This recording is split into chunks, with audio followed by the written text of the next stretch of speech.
नमस्कार दोस्तों, welcome back. दोस्तों, आज का वीडियो देखने के बाद अगर आपका खून नहीं खोलेगा तो मुझे लगता नहीं कि इसके बाद आपको करप्ट जजेस के बारे में और कुछ बताने की मुझे जरूरत है। हम लोग हर रोज एक करप्शन भरे जो कोर्ट्स हैं इसके बारे में वीडियोस बनाते हैं। अभी मुद्दा क्या आया है, रोंगटे खड़े हो गए मेरी इस वीडियो को देखकर।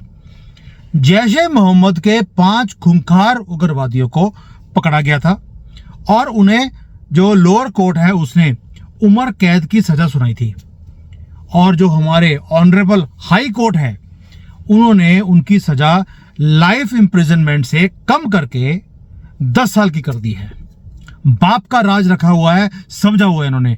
यानी कि हमारी एजेंसीज बड़ी मुश्किल से इन लोगों को पकड़ती है, इनको अंदर करती है, और हमारी कोर्ट्स मेहरबानी करते हुए रात को 12 बजे कोर्ट्स खोलकर इन्हें रिहा कर देती। शुक्र करो अभी तो रिहा नहीं किया है, अब ये सुप्रीम कोर्ट में जाएंगे, वहां पे रिहा कर दिए जाएंगे। यानी कि लोअर कोर्ट ने लाइफ इंप्रिजनमेंट दिया है, हाई कोर्ट ने 10 साल की सजा कर दी, और सुप्रीम कोर्ट छोड़ भी देगा इनको। और जो बोला गया है हाई कोर्ट की तरफ से वो और भी ज्यादा परेशान करने वाली बात है। हाई कोर्ट ने क्या बोला? हाई कोर्ट ने बोला है क्योंकि इन्होंने पहले झटके में अपना जो कसूर है उसको कबूल कर लिया है, इसलिए इनकी सजा को कम कर देना चाहिए। क्योंकि जो सेल्फ रियलाइजेशन होती है वो भी प्रिजन की तरह ही होती है। मुझे कुछ समझ नहीं आया कि जो रियलाइजेशन है, यानी कि हम कोई खून कर दें और जाकर हम कोर्ट में बोलें कि जी मैंने खून कर दिया है, मैंने रियलाइज कर दिया और मैं एक्सेप्ट कर लूं, तो मेरा खून माफ कर दिया जाएगा? नहीं किया जाएगा, क्योंकि मेरे नाम के पीछे जैन लिखा हुआ है। मैं जैश-ए-मोहम्मद का जो खूंखार टेररिस्ट ऑर्गेनाइजेशन है उसका मेंबर नहीं हूं। मेरे नाम के पीछे अहमद मीर नहीं लिखा हुआ, अहमद खान नहीं लिखा हुआ, अहमद भट्ट नहीं लिखा हुआ। मेरे सारे नाम ना होने के कारण मुझे ये प्रिविलेज भारत में मिल ही नहीं सकता। ये हालत है हमारे कोर्ट्स की आज की डेट में। और इनके ऊपर जो संगीन ये आरोप लगे थे, अब ये जो हाई कोर्ट वाले हैं उन्होंने एक किताब, वो भी रशियन ऑथर की, उसका वेरवा देते हुए बोला है। बुक का नाम है क्राइम एंड पनिशमेंट। यानी कि अब जो हमारे कोर्ट्स हैं उसके अंदर जो सजा सुनाई जाएगी, वो जो किताबें होती हैं, फिक्शन बुक्स होती हैं, उसमें अगर किसी ऑथर ने कुछ चीज लिखी है उसको यूज करके ये सजा को कम या ज्यादा करने लगे हैं अभी। यानी कि पहले तो हमने कल बताया आपको कि जब केजरीवाल को छोड़ा तो जो जस्टिस हैं, नॉन जस्टिस खन्ना जी ने क्या बोला था, हमें जो ठीक लगा हमने कर दिया। यानी कि अब रूल्स को फॉलो नहीं किया जाएगा, या तो फिक्शन बुक्स में से लाइन लेकर उसके हिसाब से जजमेंट्स दी जाएंगी, या जो इनको ठीक लगेगा उसके हिसाब से किया जाएगा। इनको ये खान जितने भी थे, ये टेररिज्म की खान इनको ठीक लगी, छोड़ दिया। और आप देखिए रिड्यूस भी किया है, और ये भी बोल दिया कि भैया तुम ना माफी तुमने मांगी है, हमें बड़ा अच्छा लगा, तुम्हारी जो कॉन्शियस है ना ये सफर करेगी तुम्हारे सारी उम्र के लिए, क्योंकि और तुमने क्योंकि अपना एक्नॉलेज कर लिया अपने सिन को, हम छोड़ते हैं। अब बुक के अंदर क्या लिखा है, बड़े मजेदार बात है ये। बुक में लिखा है कि if he has a conscious he will suffer for his mistake. ये जानवरों के पास कॉन्शियस है, हमें तो दिखती नहीं है, उनको खुद को नहीं लगता कि उनके पास कोई आत्मा है या कॉन्शियस है, और आपको जजेस को उसके अंदर कॉन्शियस दिख गई। और ये भी लिख दी बोला है कि क्योंकि इनकी कॉन्शियस है वो सफर करेगी फॉर हिज मिस्टेक्स।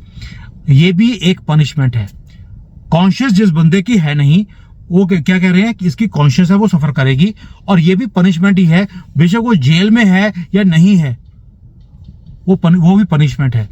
अब आप सोच के देखिए क्या बोल रहे हैं हमारे जजेस कि इन जानवरों के पास, जैश-ए-मोहम्मद के टेररिस्ट के पास कॉन्शियस है। अरे भाई कॉन्शियस होती तो क्या ये बॉम्ब ब्लास्ट की प्लानिंग करते, लोगों के कत्लेआम करते?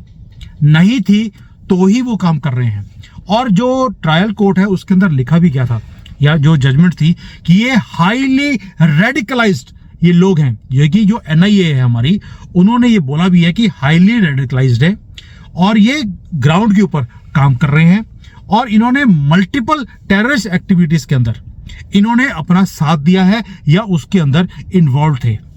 लेकिन जो हमारी ऑनरेबल हाई कोर्ट की बेंच है, उन्होंने बोला कि एलिगेशंस तो सीरियस हैं, लेकिन जो एविडेंस है वो टेररिस्ट एक्टिविटी का नहीं है।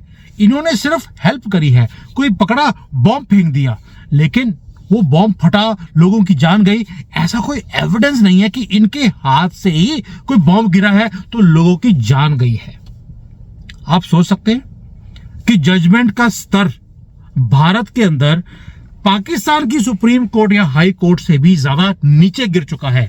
उनका नंबर सबसे नीचे था, अब हमने वो सिचुएशन लेनी शुरू कर दी। यानी कि मोदी जी लग गया कि हमने नंबर 1 बनना है। ऊपर से हाई कोर्ट और सुप्रीम कोर्ट वाले बोलते हैं हम नीचे से नंबर 1 बनेंगे।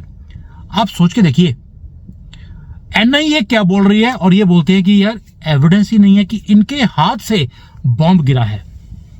इन्हें गिल्टी तो दे दिया, बोल दिया लोअर कोर्ट ने, लेकिन इन चीजों को बैलेंस नहीं किया, इसलिए हम इनकी सजा को कम करते हैं। उन्होंने बोला कोई भी रिकॉर्ड पे कोई चीज नहीं है, इन्होंने कभी कोई पहले एक्टिविटी किया हो। इनकी बेचारों की बच्चों की जिंदगियां भी बहुत छोटी हैं, अभी बहुत लंबी उम्र है, सारी उम्र इनको कैद में रखना अच्छा नहीं है। 10 साल के बाद मतलब जब मोदी योगी नहीं रहेंगे, उसके बाद जब वे वापस आएंगे, बाहर निकलेंगे, तब तक दुनिया चेंज हो चुकी होगी, तब ये अपनी एक्टिविटीज को दोबारा कर सकते हैं। जो डिलीवरी सिस्टम इनका है वो दोबारा से यूज कर सकते हैं। ये मैं बोल रहा हूं अपनी तरफ से, हाई कोर्ट ने बदतमीज उन्होंने नहीं बोला है। अब खून नहीं खोलेगा ऐसी सिचुएशंस को देखकर तो क्या होगा। और क्या बोल रही है कि इन्हें रिफॉर्म करने का एक मौका देना चाहिए, इंस्टेड की इनको पूरी उम्र लाइफ इनकी पूरी खराब कर दी। कि उन्होंने लोगों की जान ले ली, उसकी परवाह नहीं है, क्योंकि हिंदुओं की जान ली थी उन्होंने, लेकिन इनको पूरी लाइफ जेल में रखेंगे, उससे बड़ी तकलीफ है हमारे जजेस को। क्यों? क्योंकि मुसलमानों की जो ऑर्गेनाइजेशंस हैं उससे पैसा मिल गया दोस्तों, और कुछ भी नहीं है। इनके लिए पैसा इंपॉर्टेंट है, और उसके लिए ये उग्रवादियों को भी छोड़ने शुरू कर दिए। पहले तो टेररिस्ट केजरीवाल को छोड़ा, फिर दूसरा टेररिस्ट जो षड्यंत्र रच रहे थे न्यूज क्लिक वाले प्रभार को, उसको छोड़ दिया, आज टेररिस्ट को छोड़ दिया। इसके ऊपर और क्या रह गया है देश के अंदर। अब आप देखिए साथ में क्या बोल रहे हैं, जस्टिफाई देखिए कैसे कर रहे हैं जजेस। ये बोल रहे हैं कि कोई ना जो सेंटेंसेस जो है हम लोग सजा देते हैं किसी को, इसकी कोई रिटर्न गाइडलाइंस नहीं है हमारे पास। ये हमारे ऊपर है कि हम कितनी सजा दें कितनी ना दें। ना तो कोई लिमिट है मैक्सिमम की, ना मिनिमम की है, और इसलिए हमने जो ठीक समझा हमने उसके हिसाब से जजमेंट दे दी। तभी जो जजमेंट्स हैं उसमें कभी भी आपको लगेगा कि कभी ज्यादा जो दी होती है सजा होती है, कभी कम होती है। कोई यूनिफॉर्म फॉर्मूला नहीं है, क्योंकि रिटर्न ही नहीं है। रिटर्न किसने करना था? आप तो रिटर्न करते हो, आप ही के तो सभी रूल्स बनाए हुए हैं, आप ही के तोड़े हुए रूल्स हैं, आप ही के बनाए हुए हैं, आप ही की जजमेंट के हिसाब से आगे उसको कोड करके दोबारा से सजा दी जाती है। चेंज करेगा कौन? और साथ में ये भी बोल दिया कि कोई भी 2 केस सिमिलर नहीं हो सकते, यानी कि सिमिलर 2 केस नहीं हो सकते, क्योंकि पहले वाले में पैसे कम मिले थे, अब ज्यादा मिल गए तो सजा और कम हो गई है। आप सोच के देखिए, ये हो गया है कि केसेस का जजमेंट्स का हाल।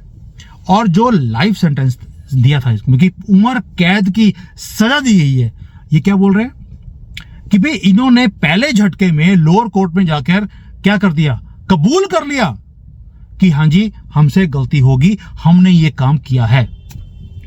क्योंकि इन्होंने कबूल कर लिया है इसलिए माफ कर दिया जाए। शुक्र करो बाहर नहीं निकाल दिया, अभी तो 10 साल की ही सिर्फ सजा निकाली है, दी है। और वो बोल रहे हैं कि ये प्लीड करते हैं गिल्टी के लिए, और ये अपनी गलती को भी महसूस कर रहे हैं, इसलिए इन्हें तो छोड़ देना चाहिए कि 10 साल के बाद छोड़ देना चाहिए।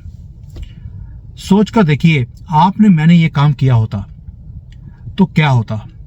हमें बोलते तुम्हारे कारण पूरे देश में तबाही मच रही है, जैनियों का नाम खराब कर दिया तुमने, और लंबे लंबे भाषण हमें सुनाए जाते हैं हमारे मुंह के ऊपर, जैसे नूपुर शर्मा को सुनाए गए थे।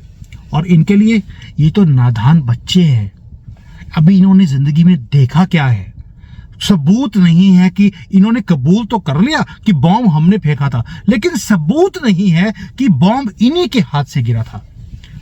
वो खुद बोल रहा है कि हाँ मैंने ये सारे कांड मैंने किए हैं, हमसे गलती हुई है। और कोर्ट बोलती है सबूत नहीं है, इन्हें छोड़ दिया जाए। अब इसे बिका हुआ कोर्ट नहीं बोलेंगे तो और क्या बोलेंगे? क्या मुझे तो लगता है जो ये अपने अजीत डोभाल जी हैं उन्हें बोल देना चाहिए कि भैया मैं जा रहा हूं अपने घर, 80 साल का मैं होने वाला हूं, रोज लोगों को पकड़ पकड़ के अंदर करता हूं और आप उन्हें बेल दे देते हैं या उनकी सजा ही कम कर देते हैं। क्या जरूरत पड़ी है ये कुछ करने की? होने दो, चलने दो जैसे देश चलता है। पहले भी बॉम्ब ब्लास्ट रोज होते थे, अभी नहीं होते हैं। तो सुप्रीम कोर्ट और हाई कोर्ट के जजेस को लगता है इतनी शांति में हम कैसे काम करेंगे? कोई केसेस नहीं आ रहे, क्योंकि जब कोई बॉम्ब ब्लास्ट होगा, कोई गोलियां चलेंगी तो लोग पकड़े जाएंगे तो बेल की फाइल आएगी तो पैसा मिलेगा। दोस्तों सारा खेल पैसे का है और ये जजेस सिर्फ पैसे की फाइलों को पकड़ के ये ऐसे ऐसे जजमेंट्स दे रहे हैं। अब तो इनका पर्दाफाश इतना हो चुका है कि जब तक हम इन्हें उखाड़ कर नहीं फेंकेंगे ये सिस्टम चेंज नहीं हो सकता दोस्तों। और सिस्टम को चेंज करना आपके और हमारे हाथ में ही है। ये तो इनके कोर्ट के बाहर जाके लिख देना चाहिए, ये 5 जो जैश ए मोहम्मद के टेररिस्ट हैं इनकी सजा को तुमने कम कर दिया, रेट क्या लगाया, कितने पैसे मिले इन 5 गद्दारों के लिए, ये जानवर को सेंटेंस को कम करने के लिए? अभी तो सुप्रीम कोर्ट बैठे पड़ा है, ये सुप्रीम कोर्ट में भी जाएंगे, ये 5 जिहादी सुप्रीम कोर्ट जाएंगे, वहां पर बरी हो जाएंगे। जैसे केजरीवाल हो गया था, जैसे प्रभार हो गया था, वैसे ये भी हो जाएंगे। और कल भी मैंने वीडियो बनाया था, पैसे वाला आदमी पुणे वाला, उसके बेटे ने 2 लोगों की हत्या कर दी अपनी गाड़ी तेज चलाते हुए। उसे 15 घंटे में उसको रिहा कर दिया और सजा सुनाई उसको कि तुम 2 लोगों की मौत हुई है और सजा सुनाई है तुम 300 वर्ड्स का ऐसे लिखो इस मौतों के ऊपर, जो तुमने गाड़ी चलाई, जो सब कुछ हुआ, इसके ऊपर 300 वर्ड का ऐसे लिख के दो। ये सजा है 2 लोगों की मौत की आज की डेट में हमारे कोर्ट की, क्योंकि जिस लड़के को पकड़ा था उसका बाप ब्रह्मा रियल एस्टेट वाला बहुत बड़ा टाइकून है पुणे का। दैट मीन्स गरीब के लिए कोई जजमेंट नहीं, डेट पे डेट, और अमीर के लिए कुछ घंटों में कोर्ट्स खुलती हैं और रिहा कर दिया जाता है, जैसे इन उग्रवादियों को। अब आप बताइए ये 5 लोग उग्रवादी थे हैं या हमारे कोर्ट्स के करप्ट जजेस ये देश के उग्रवादी बन चुके हैं? आपके कमेंट्स इनके कानों तक पहुंचने चाहिए। जय Hind, Vande Mataram. Hi there. If you liked the video, please don't forget to smash the like button, subscribe to our channel, and activate the bell icon so that you receive all notifications whenever we upload a new video. Thanks for watching.